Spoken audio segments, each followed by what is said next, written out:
Happy po ako sa performance ng team. Nagpe-paid off kahit paunti-unti, pero mayroon kasi talaga kaming hindi siya pinipressure ng mga coaches pero sobrang saya kasi nga like sobrang saya ko kasi si Ate Kiana nakakabalik na. So yung mga si Ate Kim, so yung mga injury ng mga kasama ko nawawala na. So sobrang saya ko kasi nakukumpleto kami. Kat, sa'yo personally maganda yung depensa mo against sa Thai team. Ano lang ba yung naging mindset mo today?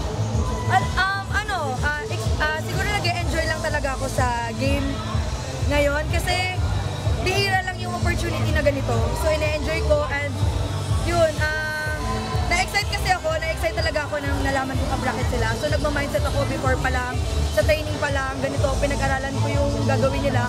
So malaking,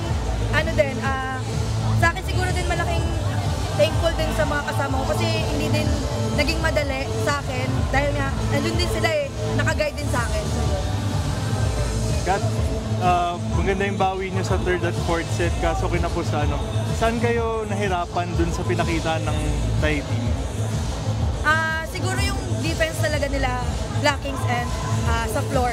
Kasi talaga, expected naman talaga namin yun na kailangan, yun nga lagi pinapaalala ng mga coaches sa amin before pa lang nag-start yung game na huwag namin idaan sa power. Kasi nga, sanay sila dun sa power. So dapat play smart. Siguro dun pa kami nagkukulang yung gulangan talaga na meron sa kanila. Kasi syempre mga veterano na. So kami, kahit paano may natutunan kami at i-apply namin yun sa mga susunod pa na game namin. Ate Kat, next game nyo sa quarterfinals yung Kazakhstan. So, paano lang yung magiging mindset nila? Matatangkan din sila Siguro yung mindset namin, itutuloy namin kung ano yung nakumpisahan namin dito sa Thailand. Kasi yun nga, ano din sila matatangkad. And yun nga, hindi din kami pwedeng lumaban ng poweran sa kanila. Kasi nga matatangkad sila, so babalik lang sa amin yung bola. So, mahirapan lang kami. So, siguro, mas mag-aaral pa kami kung ano yung gagalaw ng Kazakhstan.